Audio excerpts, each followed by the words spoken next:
Imagine knowing exactly what your students are learning and exactly which steps you need to take next. Join us in Down with the Reading Quiz to craft meaningful and productive formative assessments that move away from gotcha moments of basic recall and toward assessing what your students actually can do. In this 30-minute free masterclass, we'll share 3 powerful assessment keys that work for any novel at any time of the year. Head to shop.bravenewteaching.com/masterclass to sign up, and we'll also send you a free workbook to keep track of all your notes.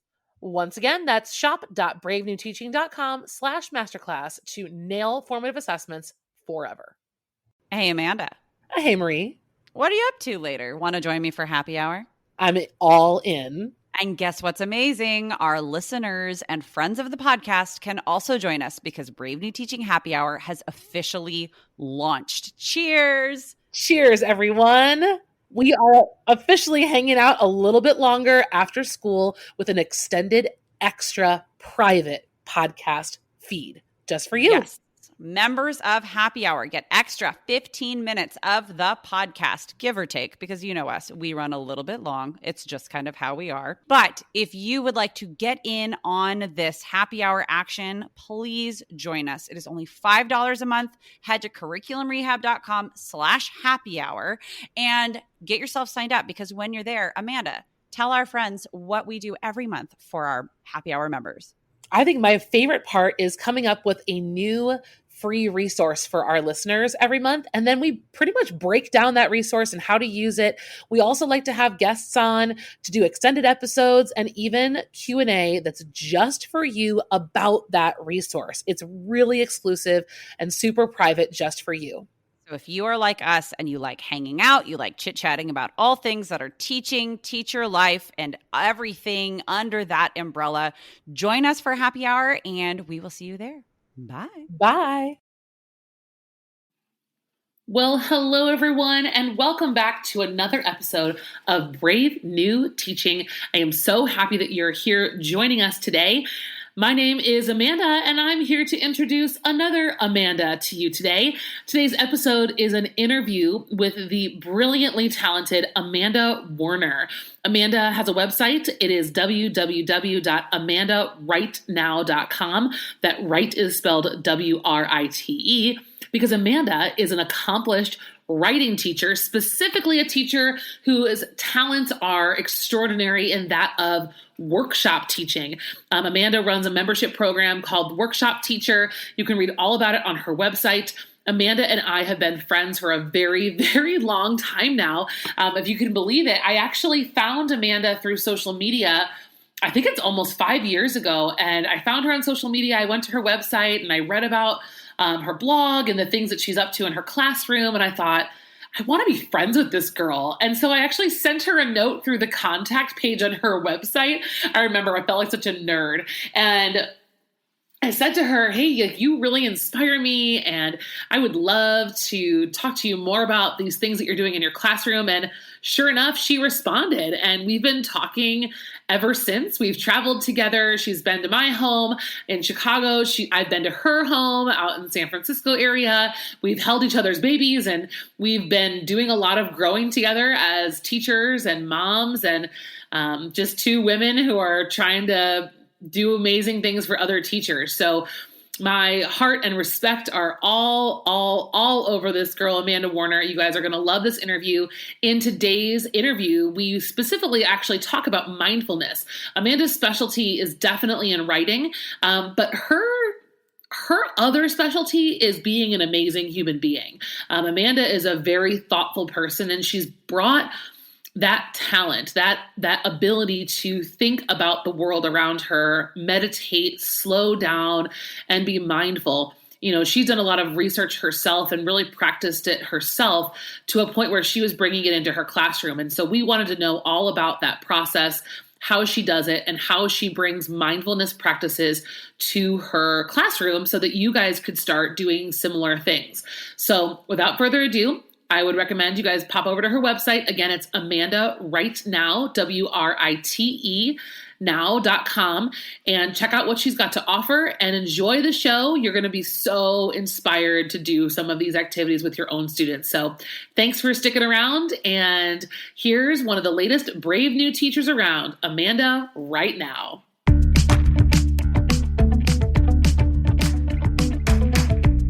You're listening to Brave New Teaching, a podcast for educators challenging the status quo. I'm Amanda, and I'm a high school English teacher in Illinois. And I'm Marie, and I'm also a high school English teacher in Southern California. We're so glad you're here. Enjoy the show.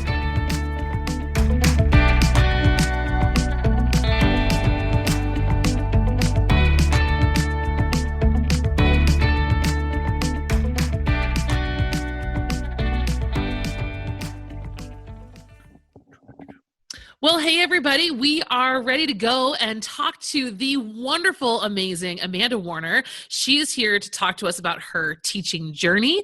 And more importantly, she's going to help us kind of understand this idea of mindfulness and how it works in the classroom. Amanda, how are you doing today?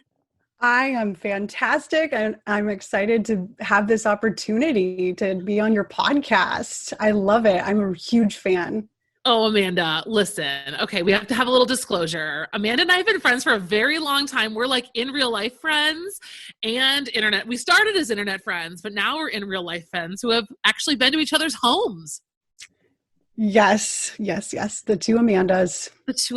So, okay, so I already know you. Go ahead, Marie. No, go ahead, Marie. No, I was going to say, you guys are very exciting. I feel like I'm like kind of voyeuristic in this moment a little bit, but then at the same time, like we're all here together. Internet friends, I've told my students this because my kids are too young to understand, but my students, I'd be like, yeah, guys, sometimes friends from the internet are not as bad as your parents tell you that they're going to be. Like sometimes you make great friends from the internet. Sometimes it's strangers and they're creepy. So, discretion. In my adulthood, my in real life friends have narrowed down so much that my internet friends have actually like overtaken the in real life friends that I actually see anyway. And I'm closer with Amanda than some girls I went to college with. And no offense to them, but like we're in this incredible world right now as teachers with Instagram and teachers with social media. And we just have not only things in common, but things we're so passionate about together. And that's how really Amanda and I started talking, was our common passion around teaching and the way we do things. And that's clearly how I met Marie too. And it's just such a cool world we live in. So I agree. Here we are. Well, and Marie, you're my friend and you didn't even know it because of your YouTube channel. You're my best friend too, even though we've never met or really talked. Well, and see, from listening to your podcast, Amanda, I'm like, oh yeah, no, we're like the same teaching philosophies. Oh yeah, no, we're like right on par with each other. It is the funniest thing too. And I wonder how much of it is that we are all teachers, and therefore like something about being teachers, you want to find people that are like-minded, and it's kind of hard to do so when you are obviously we find our on-campus friends and we find our like in-district friends that are like there in the physical space. But the way that at least in like Southern California teaching jobs can go is they can get very competitive simply because there are more humans than there are jobs that are desirable.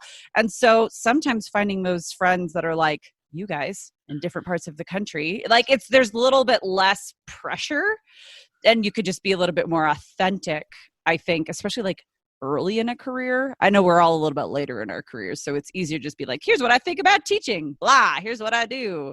But I wonder like if we were in a different industry, if like finding friends on the internet would be a different, it might be.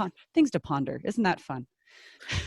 Well, we know Amanda really well. So Amanda, let's give you the chance to introduce yourself, and everyone who's listening, tell us about your life, your teaching journey, your business. What are you up to? Okay. So I started teaching, I think we've all been teaching the same number of years. Amanda and I. Yeah. So I'm starting 13. I just finished 13.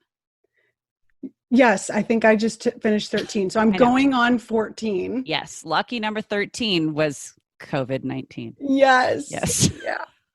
Yeah. So I've been teaching for a long time. I actually started in the elementary level. I started at 4th grade. I've taught 3rd grade, fifth grade, sixth grade. I've just been working my way up. And I've taught seventh too, because I taught drama and there were seventh graders in my drama class. And I currently teach eighth grade English, and I love eighth grade. I love 13-year-olds. But I don't know. All ages have their pros and cons. And then I started my business about 7 years ago.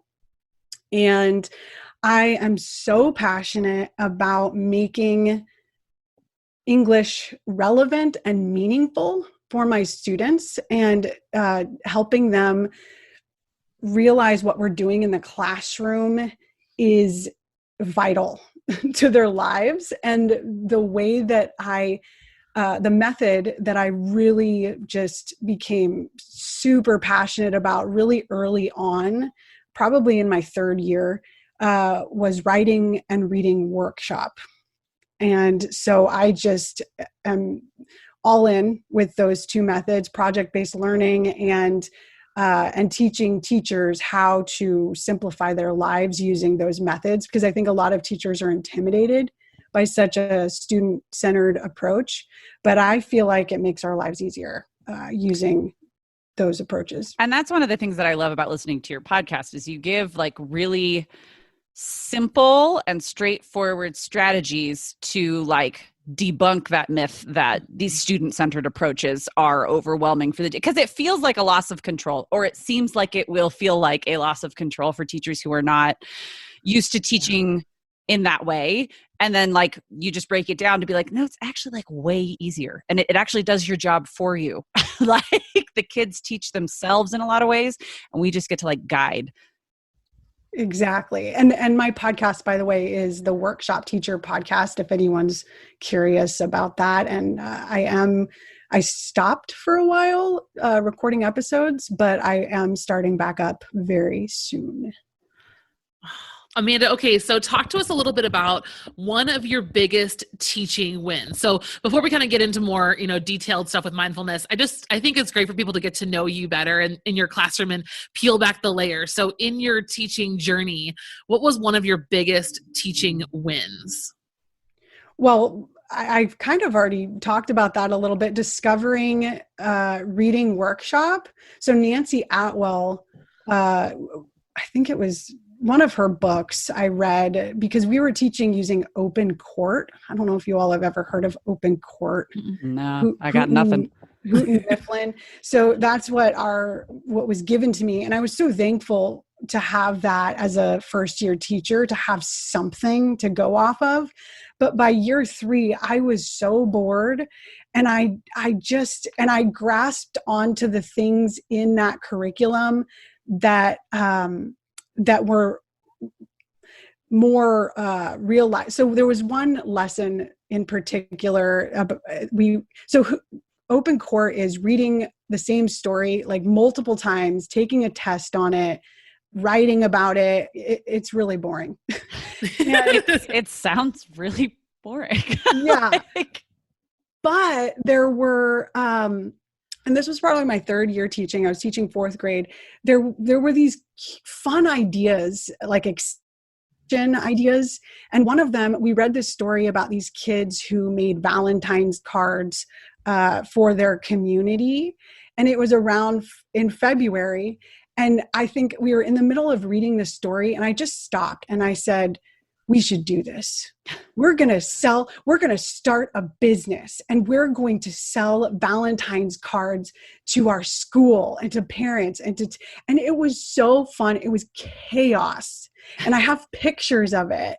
And we made all these cards, and they got really creative. And so incorporating art, and then we were trying to figure out like the money aspect. And I don't think we ended up I think we used fake money. And we just went off. Did we take a test? No. Did we reread the story multiple times? No. And that was kind of the beginning of my rule breaking life as a teacher. Well, it all comes down to Valentine's Day. Well, but it sounds like you saw, not just in yourself, but a boom in your students' engagement. Like that's kind of what happens with that kind of chaos. It's that like energizing moment where you're like, oh no, there's a reason why I hate this. It's because it was horrible and doing something else is better.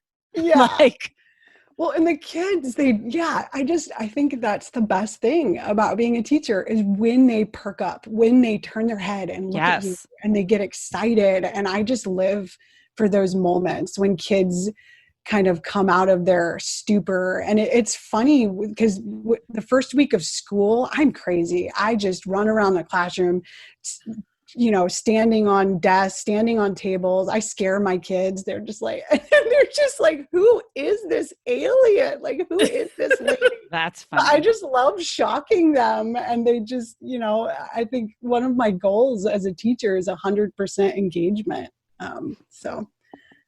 Have you ever taught higher than 8th grade or just, you never gone into the high school? Nope.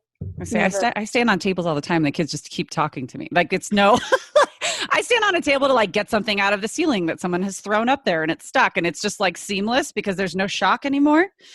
Like, There goes Mrs. Morris again. There she goes, just playing the floor is lava again. No big deal. We'll just keep our discussion going. Yeah. It's funny. That's awesome.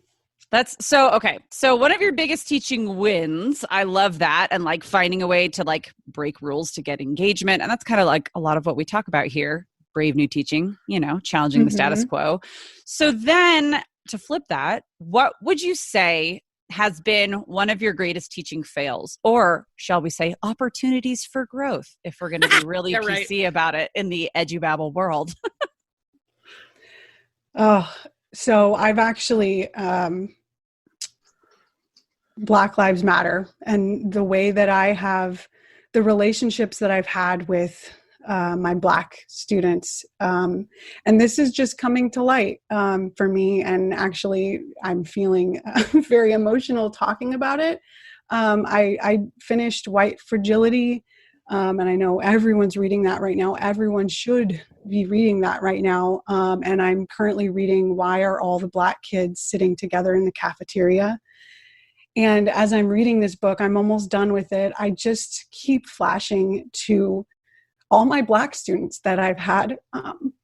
And I'm sorry, I'm pretty emotional about it because I do feel that I've lacked empathy.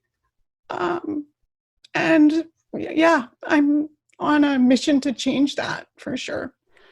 I have to say, I know that Amanda and I have talked about this, like when we're not recording, you are so not alone, even in this little trio of the three of us, of looking back and having that like gut wrenching regret of like, I thought I knew and there's so much I didn't know. I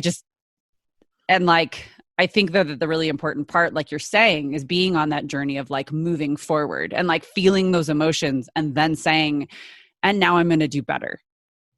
I think it's amazing, Amanda. And I think for people who are listening, I think giving people permission to feel the same way right now is super powerful because I know one of my first reactions to all this was a pretty hard brick wall. This doesn't apply to me. I know what I'm doing. Like, this does not apply to me. And kind of compartmentalizing, I live in a mixed family. My brother-in-law is Black. Of course I have no issues with this.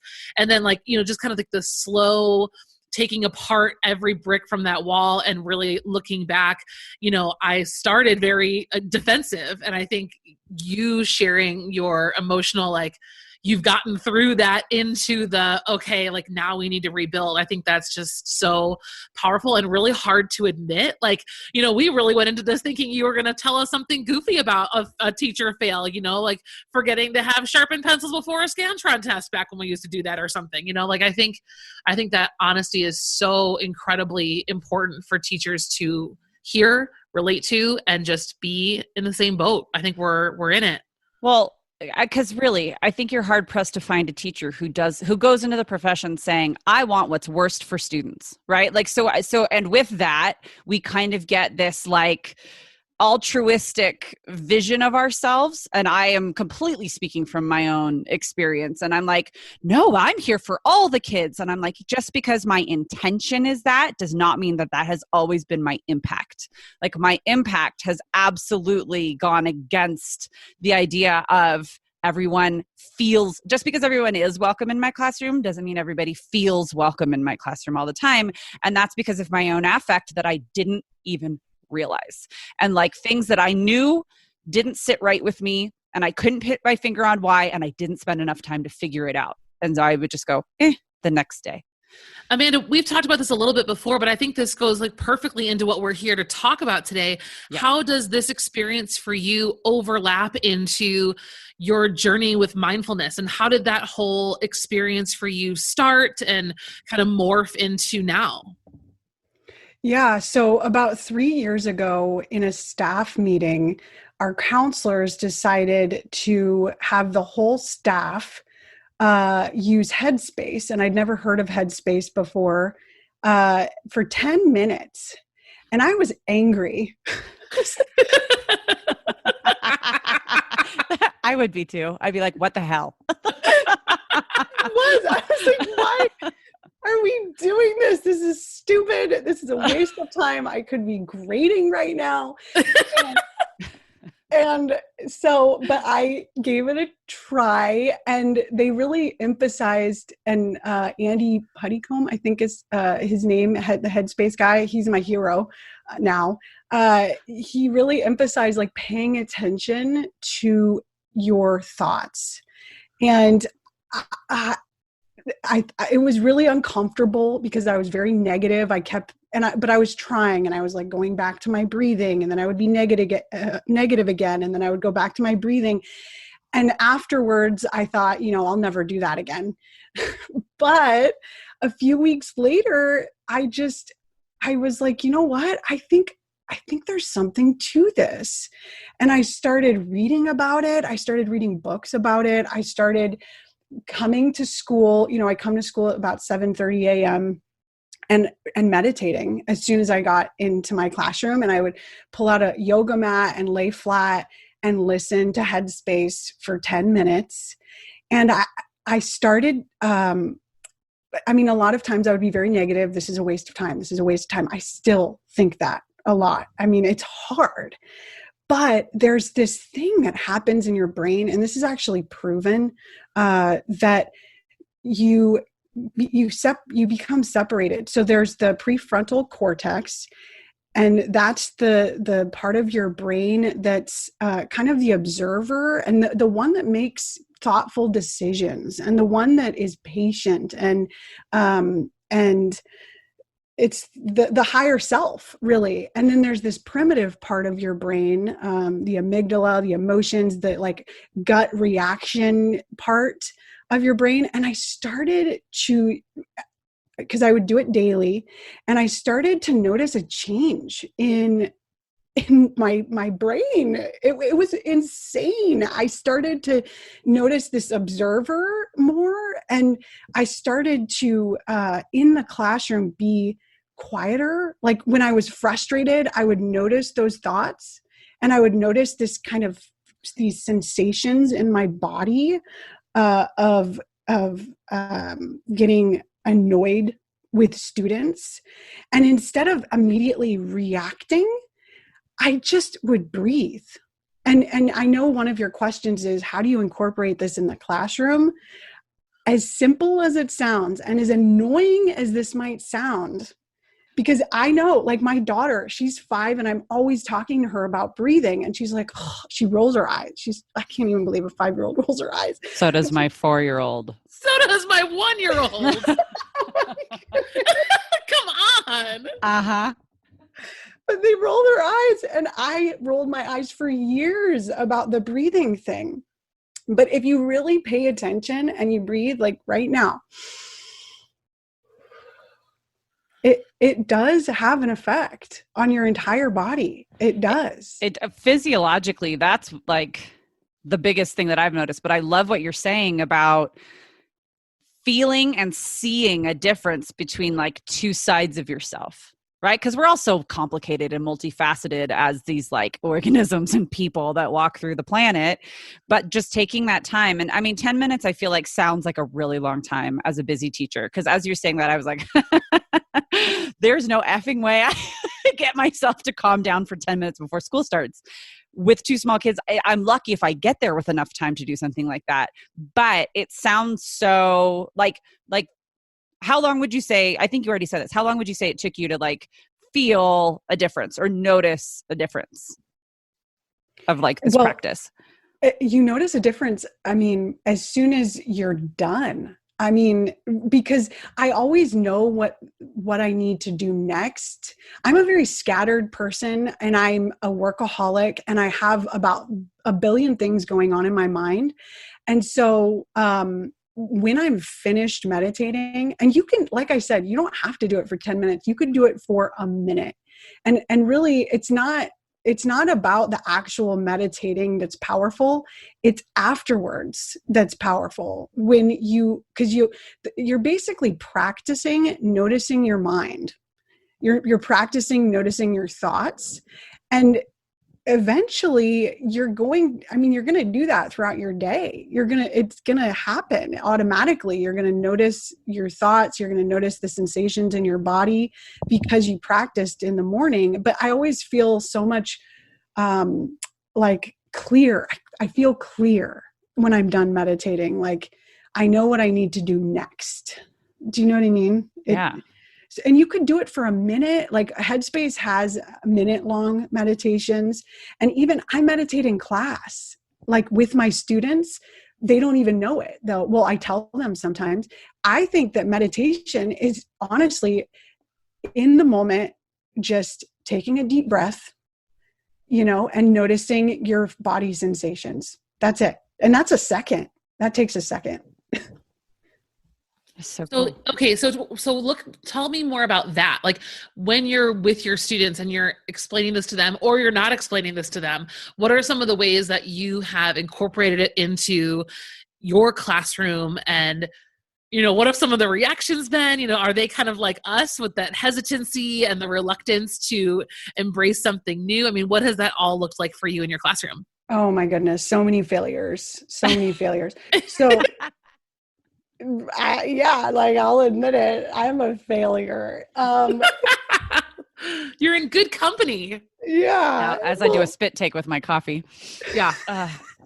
And that's why I think we're brave teachers, right? Because we're willing to fail.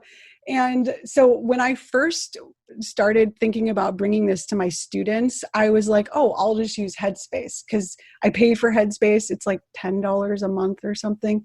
And so I thought, okay, I'll just play Headspace for 10 minutes.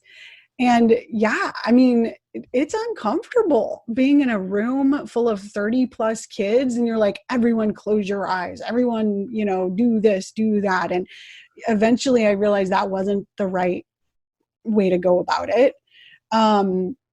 Because you can't force kids to meditate. You really can't. But you can expose them to it. And so what I do is, I talk about the brain science. I talk about my story. I tell them the story about how I hated it at first. And I still hate it sometimes. Actually, to be perfectly honest, I have not been meditating since this whole home thing happened where we have to shelter in place. It is very hard for me to make time to meditate in my home for some reason. But so I'm really honest with my kids about the struggles, but I also am honest with them about the benefits. And so I tell them they can choose to meditate with Andy Petitcombe, Headspace guy, for a minute, or sometimes they'll do a minute, sometimes they'll do 5 minutes, sometimes they'll do 10 minutes. So they could do that, or they could draw, which I believe is a meditative activity. And I just say, if you're drawing, just, as you're drawing, pay attention to your thinking, pay attention to your body sensations. They can read if they want. So it's just a relaxing, and they love it. And I actually, I got a Donors Choose grant funded to get yoga mats. And so kids will lay on yoga mats. and meditate. And I only do it like once a week. And do I do it all year? No, I just want to expose them to it. I want, and some kids love it. Like every class, I have at least 5 kids that at the end of the year, they say, Miss Werner, this was the best thing that I've learned ever. And they start to incorporate it into their own lives, So just, I think it's our jobs to at least expose them to what, how it can benefit them. So this is going to be a multi-layered question because of where we are at right now with the pandemic. But let's say, you're a teacher and you're ready to start this journey. You're listening to this. I'm ready to rock and roll. Yes, mindfulness, meditation of some sort in my classroom. How do you think, or what do you think is the best first step for a teacher wanting to begin mindfulness? Let's pretend that we're all in a normal, quote unquote, normal setting classroom. What would you say to start this journey for teachers? Yeah, I definitely would say you need to do it first for a while before you start bringing it to the classroom, because I feel like you need to be convinced of the value of it, and you need to experience the hardships of it, because it is hard. I mean, it's like any new habit. It's challenging to keep it up. So yeah, and I would say, Headspace is a great start. I also have a course, kind of a mini course that teachers can take if they go to amandarightnow.com and click course or courses. It's actually a 3-part course. So it's journaling, sketchnoting, and mindfulness. And I talk about the different types of meditation. So the type of meditation that I've been talking about so far is guided meditation. But there's other types too that teachers and students might like better. So you could listen to instrumental music to meditate. There's visualization type of meditation. So, just kind of exploring your options. And there's even walking meditation. So I go on walks with my daughter, and really meditation is just being present in the moment and paying attention to when your thoughts go to the future and paying attention to when your thoughts go to the past. And your brain does that a lot. It does it a lot. It's always trying to take you out of the present moment. And I don't know if that answers your question. So Headspace, my course, could be first steps. No, I think that's great. And I think the best thing is to do the work first, right? Mm-hmm. Do the work. This isn't something necessarily, it sounds like something that we could do a little bit of damage, or if nothing else, waste some time. If it's not something, bringing mindfulness into your own classroom, do the work. And it doesn't sound like you need a college course in it. No. You just need to do a little bit of legwork. Yeah. Well, and it's the same thing with writing. I write too. Yeah. I read too. You can't really teach something well unless you're in it with the kids. Yeah. In my opinion. No, I agree. I love that. The idea that we need to do a little bit of work first, and you have all these great resources, including your own courses, because it sounds like you've done a lot of the legwork for us. So why wouldn't we just say, thank you, Amanda? Yes, please. What do you think, or what is an idea that you have? Because if we're really being honest with ourselves, we're probably not going to be full-time back in the classroom in the fall. How do you think this could work through distance learning? Oh my goodness. I'm so glad you asked that, because actually my course includes a distance learning component, and I've made a bunch of cartoon videos for kids. I love making cartoon videos on Powtoon and putting them on my YouTube channel. But these videos are actually part of the course. So I don't know. But if you don't I think YouTube videos are great. Honestly, YouTube is awesome. There's lots of great free resources on YouTube. If you just search mindfulness for kids. There's so many awesome websites too. I think mindful.org has just guided meditations for kids. Just Google mindfulness for kids, and there's all sorts of videos out there that you can show kids for distance learning. And I think kids, learning from home it can be chaos, and they can have all of these urges to play video games or to get on their phones, and mindfulness can really help with that, I think. And by the way, the difference between mindfulness and meditation is a practice, whereas mindfulness is basically the way you live your life. So meditation is like the practice for living mindfully. Does that make sense? Yes. I'm picturing all kinds of like, I would love to have in like the first couple weeks of school, like one of my Zoom meetings be like a meditation. Like we're all together on Zoom and everyone's, choosing their own meditation adventure. And then we like are using the accountability of being present together on Zoom to do that. Would that be crazy, or would that work to accomplish the goal? I love that. You know what's annoying though, when you're on Zoom with kids and they're on their phones, or they're like, you can see their video game controller in their hand. Yeah. And then just kick them out of the room. Yeah. I was going to say, it gets even dicier when they're like seniors and they're just doing stuff that you're like, I don't need to see that. Or eating Takis. I've had kids just like chowing down on Takis in the middle of Yeah. Yeah. And well, for one, I am really excited to start thinking about how this can apply in my classroom. I know high school students, you got 8th grade, Amanda, and I'm telling you, this definitely applies to high school. I have some of the most stressed out humans, self-described. Their lives are so stressful. Yeah. Yes. And they definitely, they probably are stressed, but it always seems much bigger in their heads. And I think this is sounding like something that really needs to take a priority seat, especially considering the circumstances that we're in right now. So Absolutely. Thank you so much for sharing your ideas with us. Well, so you know, it doesn't, the stress part doesn't go away. It's not like meditation makes it go away. It's just you're noticing it and how it feels. And yeah. I think that's still healthier than just letting it exist and not understanding why or how. Yeah, exactly. Right? Mm-hmm. So I was approached by my librarian not too long ago, and she attended a workshop on mindfulness, and she kind of shared some of the PowerPoint slides with me. And I guess there's like 2 questions I have for you about just incorporating this into the classroom, COVID or not. One is, do you think that like direct instruction on like terminology and things that you've been saying is worthwhile? And then 2, do you feel like doing like a mindfulness Monday or like something branded once a week? Like, are either of those 2 strategies worth trying, or are there, pitfalls that we could find if we do one of those 2 things? Yeah, I mean, of course, I definitely think teaching the terms, teaching the benefits, teaching the struggles before you even do it is really important.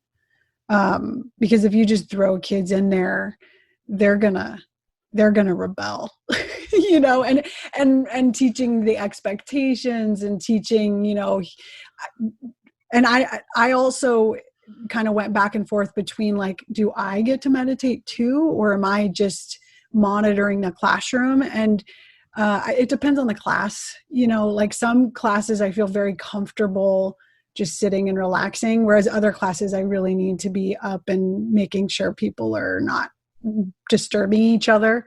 Because that happens, and I think, Mindfulness Monday, I also think there's a lot of power in just a minute of deep, like 3 deep breaths before you even start anything. I love that. Because I think it just calms kids, it calms you. So Awesome. I like both of those ideas. I think you have to experiment. And, I think we all as teachers know realistically, we might try something and then it drops off later and you just have to pick it back up. And what works in one way with one class won't the next quarter or what? Exactly. Yeah. Or the next period, like you were saying. So it's all about experimentation, right? Yep. Beautiful. I like that. Love it. That was my question.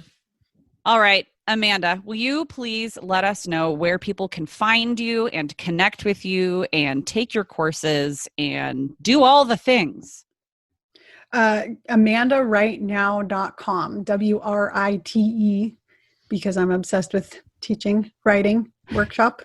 and reading workshop. So that's the main place you can get all of the courses and the materials, and join my Facebook group and find my podcast. So if you just go to amandarightnow.com, that's where you can find it all. Perfect. And we will have that linked in our show notes. Absolutely. Thank you so much for joining us today. This has been an absolute delight. And I think our listeners know that we've had a good time because we go on a lot of tangents when we do. I love being with both of you, and I want to do this again. Absolutely. Thanks for coming, Amanda. It was so good to see you / talk to you. I know. Can we hang out again? Like keep hanging out even after you? Let's cut these guys off and let's keep talking. Okay. All right. Thanks everybody for listening. We'll see you next time. Bye.